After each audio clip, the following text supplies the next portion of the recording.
তো এই গল্পের শুরুতে আমরা দেখতে পারি রন নামের একটা ছেলেকে, যে কিনা জেলের মধ্যে অনেকগুলো কয়েদির সাথে একসাথে বন্দী অবস্থায় ছিল। আসলে আমরা জানতে পারি রনের কাছে পুলিশ কিছু ইলিগাল ড্রাগ পেয়েছিল, যেই জন্য রনকে অ্যারেস্ট করা হয়েছে আর এখন তাকে কোর্টে জজের সামনে তোলা হয়েছে। আর জজ সমস্ত ব্যাপারগুলো শোনার পরে রনের এই ছোট্ট অপরাধের জন্য তাকে মাত্র 6 মাসের শাস্তি দেয়। আর যখন রন সেখান থেকে জেলে এসে পৌঁছায় তখন সে দেখতে পারে এই জেলের মধ্যে অনেকগুলো গ্রুপ হয়েছিল, মানে অনেকে অনেক রকম করে গ্যাং বানিয়ে নিয়েছিল, যেখানে আফ্রো আমেরিকানরা একটা গ্রুপ ছিল, আমেরিকানরা একটা গ্রুপ ছিল, হোয়াইটরা, ব্ল্যাকরা, এমন আলাদা আলাদা অনেকগুলো গ্রুপ ছিল। তো এরপরে রন তার কেসটা নিয়ে কয়েকটা কয়েদির সঙ্গে কথাবার্তা বলে, তবে সবাই তাকে পরামর্শ দেয় আর্লের সঙ্গে গিয়ে মিট করতে। আসলে আমরা জানতে পারি আর্ল হচ্ছে গিয়ে এই জেলের খুবই পাওয়ারফুল একজন কয়েদি। সে বিগত 18টা বছর যাবৎ একটা খুনের মামলা এই জেলের মধ্যে আছে, এই জন্য এখানে সবাই তাকে সম্মান দিয়ে চলাফেরা করে, মানে প্রত্যেকটা গ্যাংয়ের মেম্বাররা, প্রত্যেকটা গ্যাংয়ের লিডাররা তাকে খুবই সম্মানের চোখে দেখে। এই জন্য রন গিয়ে যখন আর্লের সঙ্গে কথাবার্তা বলার ট্রাই করে, মানে সে তার কেস সম্পর্কে তার কাছে কিছু পরামর্শ চায়, তখন আর্ল তাকে এইটা বলে চলে যায় যে আমি এখন একটু বিজি আছি, তোমার সাথে আমি পরে কথা বলছি। তো এরপরে আর্ল আর তার গ্রুপ মিলে একটা কয়েদির থেকে কিছু ছিনতাই করার ট্রাই করে। আসলে এই লোকটার কাছে এমন কিছু একটা ছিল যেটা তাদের দরকার ছিল, এই জন্য প্রথমে যখন চাওয়ার পরে সেই লোকটা কিছুই দিচ্ছিল না, এই জন্য তারা তাকে পেটানো শুরু করে। আর যখন এখানে হট্টগোল শুরু হয়ে যায় তখন একটা গার্ডের নজর তাদের উপরে পড়লে তারা সেখান থেকে এমন করে বেরিয়ে চলে যায় যেন এখানে এখন কিছু হয়নি। আসলে আমরা জানতে পারি বিগত 18টা বছর জেলের মধ্যে থাকার জন্য এখানে সবার কাছে আলের নামটা পরিচিত হয়ে গেছে। সমস্ত গার্ডদের সঙ্গে তার ভালো সম্পর্ক, এমনকি ক্যাপ্টেনের সঙ্গে তো তার আরও বেশি ভালো সম্পর্ক। সে ক্যাপ্টেনের জন্য নানান কাজ করে দেয়, যেমন বিভিন্ন কেসের হালকা পাতলা টাইপ, এবং যদি কোনো নোটিশের দরকার পড়ে সেগুলোও সে টাইপ করে দেয়। আর এদিকে রনের সেলের মধ্যে একটা ট্রান্সজেন্ডারকে রাখা হয়েছিল, যে রনকে সিগন্যাল দিয়ে বলে যে দেখো তুমি দেখতে খুবই সুন্দর, সো এই জন্য একটু সেফলি থাকার ট্রাই করবে, কারণ তোমাকে কাঁচা খেয়ে ফেলার ট্রাই করবে জেলের লোকজন, কারণ এখানে মানুষ বাস করে না, এখানে সমস্ত জীবজন্তু জানোয়াররা বাস করে। এরপরে পরদিন সকালবেলা আর্লের বন্ধু ভিটো রনকে সাইকো মাইক নামের একজনের সঙ্গে কথাবার্তা বলতে দেখতে পারে। আসলে ভিটো এই জিনিসটা খুব ভালো করেই জানতো যে সাইকো মাইক প্রচণ্ড ভয়ঙ্কর একটা মানুষ, আর সে নারী পুরুষ ছেলে মেয়ে কাউকেই বাঁচে না। এই জন্য ভিটো আলকে গিয়ে বলে যে রনের উপরে হয়তোবা খুব শীঘ্রই অ্যাটাক হতে যাচ্ছে। আর রনের সেলের মধ্যে সেই ট্রান্সজেন্ডারও রনকে পরামর্শ দিয়ে বলে যে যত দ্রুত সম্ভব একটা ধারালো চাকুর ব্যবস্থা করে ফেলো, যাতে করে তুমি নিজেকে সেভ করতে পারো, আর নয়তোবা তোমার কপালে দুঃখই আছে। এই জন্য পরদিন সকালবেলা রন গিয়ে আর্লের সঙ্গে মিট করে, আর সে তাকে জিজ্ঞেস করে যে একটা ধারালো চাকু জাতীয় জিনিস আমি কোথায় পেতে পারি। আর এরপর সে সাইকো মাইক সম্পর্কে তাকে সমস্ত ব্যাপারগুলো ক্লিয়ার করে বলে দেয়। তবে তখন আর্ল তাকে বলে যে দেখো তুমি কয়েক মাসের জন্য জেলের মধ্যে এসেছো, সো এখানে মারামারি করার ভুলেও ট্রাই করবে না, কারণ মারামারি করলে তোমার শাস্তি আরও বেশি বাড়তে পারে। সো এখানে যতদিনের জন্য এসেছো ততদিন শান্ত হয়ে থাকো, এরপর তুমি তো বের হয়ে ফ্রি হয়ে যাবে। আর এটা বলেই সে তার সঙ্গীদেরকে নিয়ে বেরিয়ে পড়ে সাইকো মাইকের সঙ্গে মিট করার জন্য।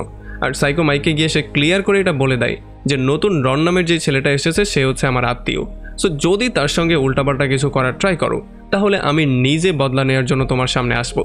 আসলে যেহেতু আর্ল অনেক পরিচিত একটা মুখ ছিল আর সে সমস্ত গ্যাংয়ের মেম্বারদেরকে খুব ভালো করেই জানতো, এই জন্য সাইকো মাইকো এই জিনিসটা বুঝতে পারে যে একটা নতুন ছেলের জন্য জেলের গডফাদারের সাথে পাঙ্গা নেওয়াটা খুব বেশি সুখকর হবে না, এই জন্য সে তার পেছন ছেড়ে দেওয়ারই সিদ্ধান্ত নেয়। তো এরপর থেকে রন আর্লের গ্রুপের সঙ্গেই ঘোরাফেরা শুরু করে, এই জন্য সবাই তাকে সম্মানও দেওয়া শুরু করে। তবে একদিন যখন আর্লের গ্রুপ একটা আন্ডারগ্রাউন্ড রুমের মধ্যে তাদের নিজেদের বানানো দেশি মদ খাওয়ার ট্রাই করছিল, তখন 2-3টা গার্ড এই ব্যাপারটা জানতে পারে।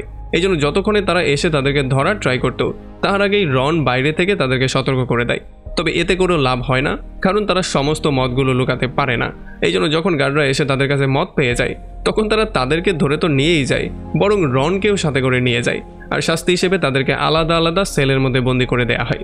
এখন আর্লের রনের এই জিনিসটা পছন্দ হয়েছে যে রন তার নিজের কথা চিন্তা না করে তার বন্ধুদেরকে সেভ করার ট্রাই করেছে, এই জন্য সে তার উপরে ইমপ্রেস হয়ে যায় আর তাকে গিফট হিসেবে একটা অন্য কয়েদির মাধ্যমে একটা ম্যাগাজিনের মধ্যে সিগারেটের প্যাকেট আর একটা চিরকুট পাঠিয়ে দেয়, যেই চিরকুটের মধ্যে লেখা ছিল যে যখন তোমাকে কোয়েশ্চেনিং করা হবে তখন তুমি নিজের এই উত্তরে টিকে থাকবে যে আমি কিছুই করিনি। এরপরে যখন অফিসাররা এসে ইনভেস্টিগেশন করা শুরু করে আর রনকে জিজ্ঞাসাবাদ করে তখন তারা জিজ্ঞেস করে সে অন্য কোনো গ্রুপের সঙ্গে দেশি মদ খেয়েছিল কিনা। তবে রন তাদেরকে সরাসরি না করে দেয়, সে বলে যে আমি কোনো গ্রুপের সঙ্গে মদ টদ খাইনি, আর আমার মদ খাওয়ার বয়সও হয়নি, আমি তো শুধু সেখান দিয়ে যাওয়ার ট্রাই করছিলাম, তখন পুলিশ আমাকে বিনা কারণে ধরে নিয়ে গেছে। তবে এই পুরো ইনভেস্টিগেশন শেষ হওয়ার পরে প্রত্যেকটা কয়েদির শাস্তি আরও 1 বছর করে বাড়িয়ে দেওয়া হয়। তবে রনের কিছু হয় না, কারণ যেহেতু রন এগুলো স্বীকার করেনি। আর যখন আর্ল ক্যাপ্টেনের রুমের মধ্যে কয়েদিদের রিপোর্ট লিখছিল তখন সে রনের সম্পর্কে ভালো ভালো অনেকগুলো জিনিস লিখে দেয়, যাতে করে যখন পরবর্তী হিয়ারিং হবে তখন তার ভালো বিহেভিয়ারের জন্য জজ তার শাস্তি আরও একটু কমিয়ে দেয়। এই জন্য পরবর্তীতে রন গিয়ে আর্লের গ্রুপের সঙ্গে মিট করে আর তাকে বাঁচিয়ে দেওয়ার জন্য তাদেরকে থ্যাংক ইউ বলে। তবে তখনই রন দেখতে পারে জেলে যখন ফ্রি টাইমে সবাই খেলাধুলা করছিল তখন একটা লোককে সেখানে চাকু দিয়ে মেরে ফেলা হয়েছে। আর এইটা দেখার পরে রন অনেক বেশি ভয় পেয়ে গিয়েছিল। আর এগুলো দেখার পরে আর্লো এই জিনিসটা বুঝতে পারে যে রন খুবই সিম্পল এবং সাধারণ একটা ছেলে, যার জন্য এই জেলে কোনো জায়গা নেই, কারণ সে এই সমস্ত ব্যাপারগুলো সহ্য করতে পারছে না, যেটা কিনা জেলের নিত্যদিনের ঘটনা। এই জন্য সে তাকে জেলের ডক্টরের সঙ্গে মিট করার জন্য বলে। আর এরপরে যখন রন গিয়ে জেলের ডক্টরের সঙ্গে মিট করে তখন ডক্টর আর্লের কথা মতো তার হাতের মধ্যে একটা মিথ্যা ফ্র্যাকচারের রিপোর্ট বানিয়ে তাকে হসপিটালে ভর্তি করে নেয়। আর এই হসপিটালের এরিয়াটা রনের জন্য খুবই সেফ ছিল, কারণ এখানে কোনো মারামারি কাটাকাটি কিছুই ছিল না। এখানে সবাই রোগী ছিল আর সবাই খুবই শান্তিতে জীবনযাপন করছিল।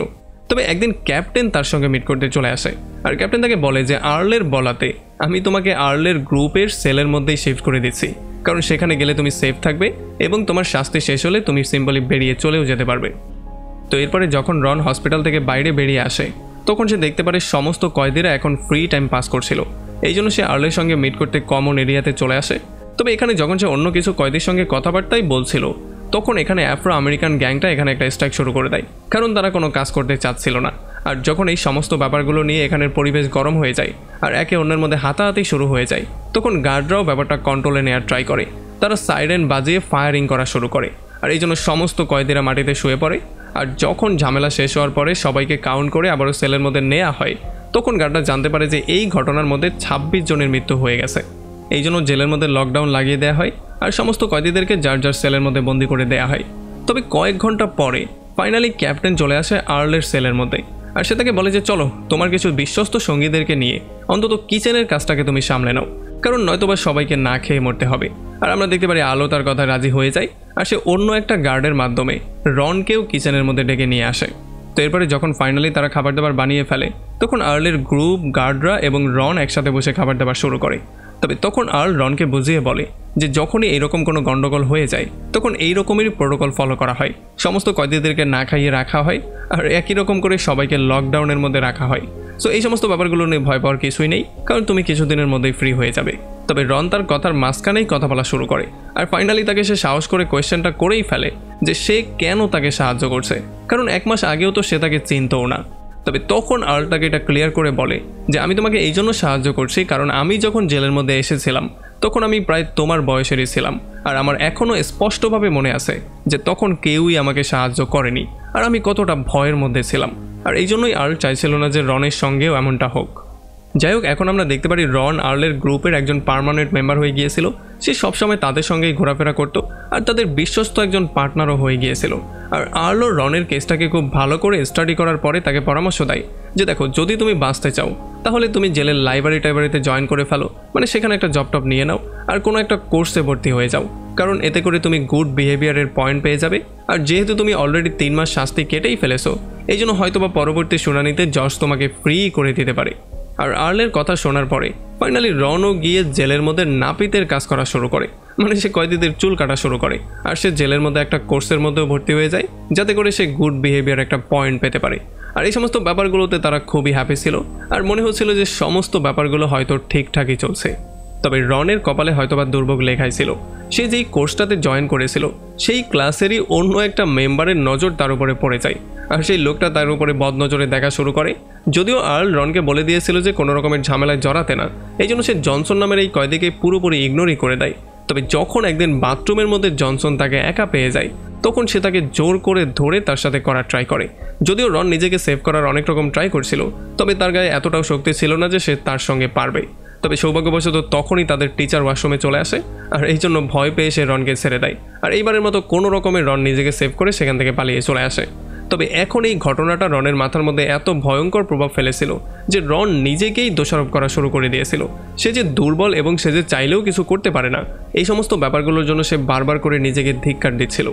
এই জন্য রন জেলের একটা বৃদ্ধ লোকের সঙ্গে গিয়ে মিট করে তাকে কোনো রকমে কনভিন্স করে তার থেকে একটা চাকু নিয়ে নেয় আর এইটা নিয়ে সে বেরিয়ে পড়ে জনসনের উপরে আক্রমণ করার জন্য।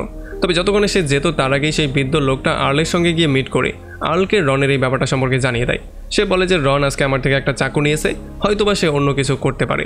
এই জন্য আর্ল দ্রুত চলে আসে রনের সেলের মধ্যে রনের সঙ্গে মিট করার জন্য আর তাকে সে বুঝিয়ে বলার ট্রাই করে বলে যে দেখো, যা কিছু হয়েছে সেটা খারাপ হয়েছে, এই জেলের মধ্যে এমনটা হয়েই থাকে, আর তোমার রাগ উঠেছে এটাও খুবই স্বাভাবিক। তুমি প্রতিশোধ নিতে চাও এটাও আমি জানি।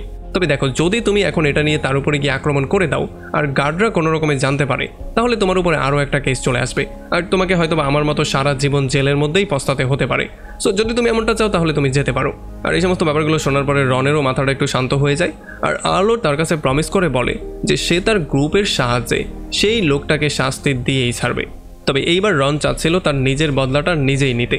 এই জন্য যখন আল সেখান থেকে চলে যায়, তখন সে আলকে না বলেই চাকুটা নিয়ে বেরিয়ে আসে জনসনকে মারার জন্য। তবে জনসনের সামনে যখন সে আসে তখন জনসন তাকে পাত্তাই দিচ্ছিল না। আর তখনই রনের সেলের মধ্যে আল রনকে না পেয়ে দ্রুত চলে আসে জনসনের সেলের মধ্যে তাকে খুঁজে বের করার জন্য। আর জনসনকে দেখার পরেই সে তার উপরে আক্রমণ করে দেয়, আর তাদের দুজনের মধ্যে মারামারি শুরু হয়ে যায়। তবে যেহেতু জনসন খুবই শক্তিশালী একজন মানুষ ছিল, এই জন্য সে আলকেই ধোলাই করা শুরু করে। তবে তখনই এই সুযোগটা পেয়ে রন তার পিঠের মধ্যে ছুরি ঢুকিয়ে দেয়, যেই জন্য প্রচণ্ড আহত হয়ে সে মাটিতে পড়ে যায়। আর ততক্ষণে ভিটো আর তার সমস্ত গ্রুপ এখানে চলে আসে, আর তারা দ্রুত আল আর রনকে এখান থেকে সরিয়ে যার যার সেলের মধ্যে পাঠিয়ে দেয়। আর আমরা দেখতে পারি আল রনকে তার সেলের মধ্যে দিয়ে সে এসে ক্যাপ্টেনের রুমের মধ্যে এমন করে বসে পড়ে যেন এখানে কিছু হয়নি, হয়তোবা তার প্ল্যানটা কাজও করে ফেলতো। তবে জনসন অনেক বেশি আহত হয়ে গেলেও সে পুরোপুরি জানে মারা যায়নি, মানে সে এখনও জীবিত ছিল। এই জন্য সে আর্ল আর রনের নামটা পুলিশকে বলে দিয়েছিল। এই জন্য গার্ডরা এসে দ্রুত তাদের দুজনকে অ্যারেস্ট করে ফেলেছিল, আর একটা কয়েদিকে হত্যার চেষ্টা করার জন্য তাদের দুজনকে কন্ডেম সেলের মধ্যে ভরে দেওয়া হয়, যেই জন্য পরবর্তী হিয়ারিং পর্যন্ত তাদের দুজনকে এই অন্ধকার রুমের মধ্যে একা একাই থাকতে হবে। তবে আমরা দেখতে পারি আর্ল কোনোভাবেই বসে থাকার পাত্র ছিল না। সে বাথরুমের পাইপের সাহায্যে তার গ্রুপের কাছে এই মেসেজটা পৌঁছে দেয় যে জনসনকে শেষ করে দাও। এই জন্য তার গ্রুপ হসপিটালেই জনসনকে শেষ করে দেয়, যাতে করে জনসন আর পরবর্তী হিয়ারিংয়ে আর্ল আর রনের বিরুদ্ধে কোনো সাক্ষী দিতেও না পারে। তো এখন জনসনের মৃত্যুর পরে কিছু অফিসাররা আর এই জেলের ওয়ার্ডেন মিলে আর্লকে জিজ্ঞাসাবাদ করার সিদ্ধান্ত নেয়, আর তারা তাকে থ্রেট করে বলে যে জনসনের মৃত্যুর পেছনে যে তোমার সম্পূর্ণ হাত ছিল এই ব্যাপারটা স্বীকার করে ফেলো, কারণ এটা আমরা ক্লিয়ারলি জানি। তবে আর্ল এগুলোর কিছুই স্বীকার করতে রাজি ছিল না। সে সমস্ত ব্যাপারগুলো অস্বীকার করে ফেলে, কারণ তাদের যে একমাত্র সাক্ষী ছিল জনসন, তার তো মৃত্যু হয়েই গেছে, আর তাদের কাছে অন্য কোনো প্রমাণাদিও নেই। এই জন্য সে এগুলোর কিছুই স্বীকার করতে চায় না, আর অফিসারও বুঝতে পারে যে তাকে ফাঁসানোর আর কোনো উপায়ই নেই। এই জন্য যখন সে এখান থেকে চলে যায়, তখন একটা অফিসার ওয়ার্ডেনকে বলে যে এই লোকটা এই জেলের মধ্যে অনেক বেশি পাওয়ারফুল হয়ে গেছে, সে যখন যাকে ইচ্ছা চাচ্ছে তাকেই মেরে ফেলছে। এমন করে সবকিছু চলতে দেওয়া যায় না, তার শাস্তি আরও একটু বাড়িয়ে দাও, আর জজের কাছে রিকোয়েস্ট করে তাকে এই জেল থেকে অন্য কোনো জেলের মধ্যে শিফট করে দাও, যেখানে তার কোনো পাওয়ারই থাকবে না। আর তাছাড়া তারা রনের রিপোর্টের মধ্যে এই ঘটনাটা উল্লেখ করে দিয়েছিল। তাদের মনে হয়েছিল যে রনও হয়তোবা আর্লের গ্রুপেরই একজন মেম্বার, কারণ ওয়ার্ডেন সবসময় তাদেরকে একসাথেই দেখতে পেয়েছে। এই জন্য তার মনে হয়েছিল যে জনসনের মৃত্যুর পেছনে সেও দায়ী আছে। এই জন্য তারা রিকমেন্ড করেছিল জজকে তার শাস্তি বাড়িয়ে দেওয়ার জন্য। আর এরপরে যখনই রনের পরবর্তী হিয়ারিংয়ে রনকে কোর্টে নিয়ে আসা হয়, তখন জর্জ অফিসারদের কথায় কনভিন্স হয়ে তার শাস্তি আরও 5 বছর বাড়িয়ে দেয়। আর এইটা শোনার পরে তো রনের মাথা অনেক বেশি গরম হয়ে যায়। সে জজ আর তার উকিলকে গালিগালাজ করা শুরু করে। এরপর তাকে জোর করে হোল্ডিং সেলের মধ্যে নিয়ে যাওয়া হয়, যেখানে তার বাবা তার সঙ্গে মিট করতে আসে। আর তার বাবা তার ছেলের এই অবস্থা দেখার পরে প্রচণ্ড আপসেট হয়ে যায়, আর সে তাকে কনভিন্স করে বলার ট্রাই করে যে দেখো, তুমি একেবারেই টেনশন নেবে না, আমি সমস্ত টাকা খরচ করে হলেও সবচেয়ে বড় উকিল ধরে যেই কোনো ওয়েতে তোমাকে সেভ করেই ছাড়বো। এদিকে কন্ডেম সেলের মধ্যে আর্লের সঙ্গে মিট করতে ক্যাপ্টেন চলে আসে। সে এখানে তার জন্য কিছু সিগারেট আর একটা ভয়ঙ্কর মেসেজও নিয়ে আসে। সে তাকে বলে যে জেলের নতুন ওয়ার্ডেন আর কিছু নতুন অফিসাররা মিলে তোমাকে এই জেল থেকে ট্রান্সফার করার সিদ্ধান্ত নিয়ে ফেলেছে, কারণ অনেকগুলো বছর এই জেলের মধ্যে পার করার জন্য এখন তোমার নেটওয়ার্ক অনেক বেশি বেড়ে গিয়েছে। এই জন্য তারা যেই কোনো ওয়েতে তোমাকে ট্রান্সফার করতে চায়। আর এমনটা করার জন্য জনসনের মৃত্যুর কেসটাও, মানে হসপিটালে যেই মৃত্যু হয়েছে সেইটাও তোমার ঘাড়ে চাপিয়ে দেওয়ার ট্রাই করছে, কারণ সেই লোকটা বেঁচে থাকলে তোমরা হয়তো ফেসে যেতে, কারণ সে তোমাদের বিরুদ্ধে অবশ্যই সাক্ষী দিত। সো এখন বুঝতেই পারছো, যদি এই জেল থেকে তুমি চলে যাও তাহলে তোমার পরিণতি ভয়ঙ্কর থেকে ভয়ঙ্কর হতে পারে। এখন ক্যাপ্টেনের মুখেই সমস্ত ব্যাপারগুলো শোনার পরে জীবনে প্রথমবারের মতো আর্লের টেনশন হওয়া শুরু হয়ে যায়, কারণ সে বুঝতেই পারছিল না সে এখন কি করবে, কারণ সে কোনোভাবেই এই জেল থেকে যেতে চাইছিল না। এই জন্য যখনই ক্যাপ্টেন এখান থেকে চলে যায়, তখন সে একটা নতুন প্ল্যানিং করা শুরু করে। এখন এই প্ল্যানটা এক্সিকিউট করার জন্য যেই অফিসার তাকে খাবার দিতে আসে, সে তার থেকে খাবার নিয়ে সেগুলো খায় না, আর একটা প্লেটের টুকরোর সাহায্যে সে তার হাত কেটে একটু রক্ত বের করে তার মাথার মধ্যে মেখে দেয়, আর সেই খাবারগুলোকে সে বাথরুমের মধ্যে ছড়িয়ে ছিটিয়ে দেয়।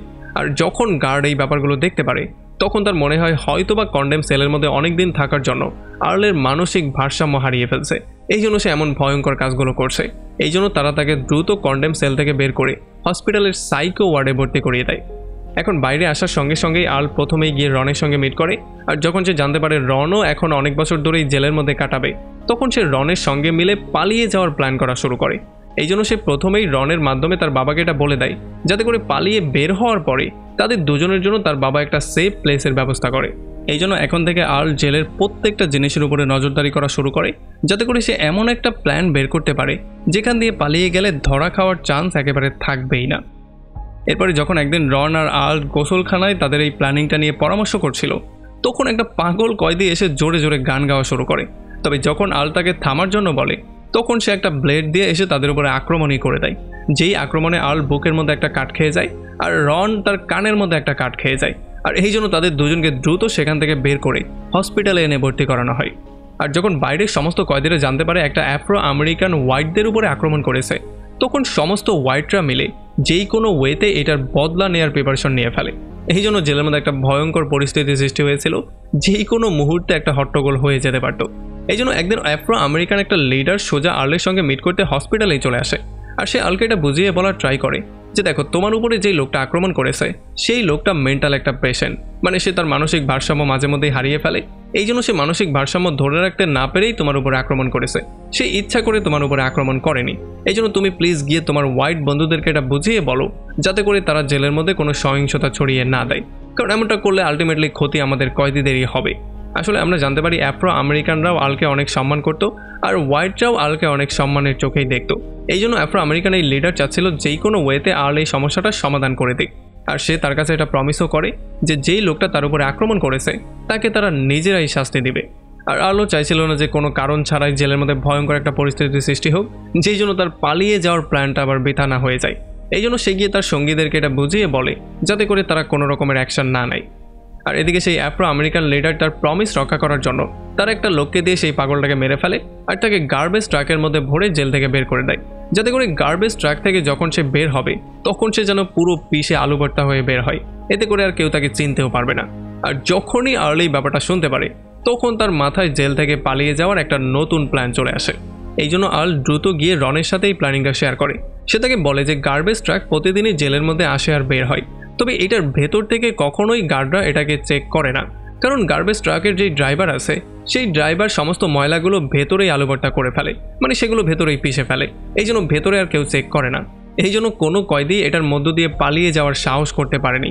তবে আমরা যদি গার্বেজ ট্রাকের মধ্যে গিয়ে আলুভর্তা হওয়া থেকে কোনো রকমে বাঁচতে পারি, মানে আমাদেরকে যদি সেই মেশিনটা পিষতে না পারে আর কোনো রকমে সেখান থেকে আমরা বেরিয়ে যেতে পারি, তাহলে সারা জীবনের জন্য আমরা ফ্রি হয়ে যাব। তবে যেহেতু এই কাজটা খুবই ভয়ঙ্কর ছিল, এই জন্য আর্ল গিয়ে মিট করে তার পুরনো একটা বন্ধুর সাথে। আর তার বন্ধুকে সমস্ত প্ল্যানিংটা বলার পরে তার বন্ধুও তাকে সাহায্য করার জন্য রাজি হয়ে যায়। তারা গার্বেজ ট্রাকের কর্মচারীদেরকে কিছু ঘুষ খাইয়ে তাদেরকে এই কাজটা করার জন্য রাজিও করিয়ে ফেলে। আর অন্যদিকে কিচেনের কাজ করা কিছু কর্মচারীরা আর্ল এবং রনকে একটা বড় লাঠির টুকরো দেয়, কারণ তাদের মতে এটা এতটাই শক্ত লাঠি ছিল যেটা ভেতরের ক্রাশারটাকে আটকে দিতে পারবে, মানে ট্রাকের মধ্যে যেটা ঘুরে সেটাকে আটকে দিতে পারবে। আর যদি এমনটা করতে তারা না পারে, তাহলে তাদের হাড্ডি মাংস গুঁড়ো গুঁড়ো হয়ে যাবে। পালিয়ে যাওয়ার আগের রাতে আর্ল গিয়ে তার সমস্ত পুরনো বন্ধুদের সঙ্গে মিট করে আর তাদের সবাইকে শেষবারের মতো গুড বাই বলে, কারণ 18টা বছর পরে ফাইনালি আর্ল জেল থেকে বাইরে বের হওয়ার প্ল্যানিং করেছে। এরপরে পরদিন সকালবেলা যখন গার্বেজ ট্রাকটা চলে আসে, তখন আর্ল আর রন কিচেনের মধ্যে চলে আসে। আর তারা দুজন কয়েদিদের সাহায্যে গার্ডদের থেকে লুকিয়ে লুকিয়ে কোনো রকমে সেখান থেকে গার্বেজ ট্রাকের কাছে চলে আসে। আর যখনই রন সুযোগ পেয়ে যায়, তখন সে গার্ডের চোখ ফাঁকি দিয়ে গার্বেজ ট্রাকের মধ্যে ঢুকে পড়ে। তবে যখন আর্লের পালা চলে আসে, তখন এখানে একটা গার্ড চলে আসে। এই জন্য এখন আর আর্ল চাইলেও গার্বেজ ট্রাকের মধ্যে যেতে পারছিল না। আর এখন তো সেই গার্ড দরজাটাও লাগিয়ে দিয়েছে আর ট্রাকের ড্রাইভারের সঙ্গে কথাবার্তা বলা শুরু করেছে। আর ঠিক সেই সময় গার্বেজ ট্রাকের মধ্যে থাকার রন সেই লাঠিটার সাহায্যে ক্রাশারকে ভেতর থেকে আটকে দিয়ে কোনো রকমে নিজের জীবনটা সেভ করে ফেলে। এরপরে যখন এই ট্রাকটা কিচেন এরিয়া দিয়ে বাইরের দিকে যাচ্ছিল, তখন গার্ডরা এই ট্রাকটাকে রেগুলার চেক করা শুরু করে। কারণ নজরই ভেতরে থাকার রনের উপরে যায় না, তারা রেগুলার চেক আপের মতো ট্রাকের নিচে চেক করে, একটু উপরে চেক করে, এরপর ট্রাকটাকে পাস করে দেয়। আর যখন এই ট্রাকটা মেইন গেটের দিকে যাচ্ছিল, তখন ভেতর থেকে আর্ল এই জিনিসটা মন থেকে দোয়া করছিল যাতে করে এই ট্রাকটা বাইরে বেরিয়ে চলে যায়, কারণ সে রনের জন্য খুবই হ্যাপি ছিল। যদিও সে নিজে পালাতে পারেনি, তবে এই জন্য তার কোনো আফসোসই ছিল না। আর একটু পরে ফাইনালি এই ট্রাকটা জেল থেকে বেরিয়ে চলে যায় আর তাদের প্ল্যানিংটা সফলও হয়ে যায়। আর এরপরে যখন আর্ল বিটের সঙ্গে মিট করে তাকে বলে যে সে জেল থেকে পালাতে ব্যর্থ হয়েছে, তখন বিটো তাকে এটা বুঝিয়ে বলার ট্রাই করে যে দেখো, তুমি আসলে জেল থেকে বেরিয়ে করবেটাই কি, সবাই তো এটা জানে যে ওয়ার্ডেন শুধুমাত্র এখানের নামের ওয়ার্ডেন, জেল তো পুরোটা তুমিই চালাও, তুমি হচ্ছে এখানের রাজা। আর যদি তুমিই জেল থেকে চলে যাও তাহলে এই জেলের মধ্যে আমরা কি করব? আমাদেরও তো এই জেলের মধ্যে আর ভালো লাগবে না। এই সমস্ত ব্যাপারগুলোতে আর্লো খুবই হ্যাপি হয়ে যায় আর সে মনে মনেই হাসা শুরু করে। আর এই জন্য ফাইনালি সে জেল থেকে না পালানোরই সিদ্ধান্ত নিয়ে ফেলে। আর এমন একটা ইন্টারেস্টিং পয়েন্টে এই পুরো মুভিটা এখানেই শেষ হয়ে যায়।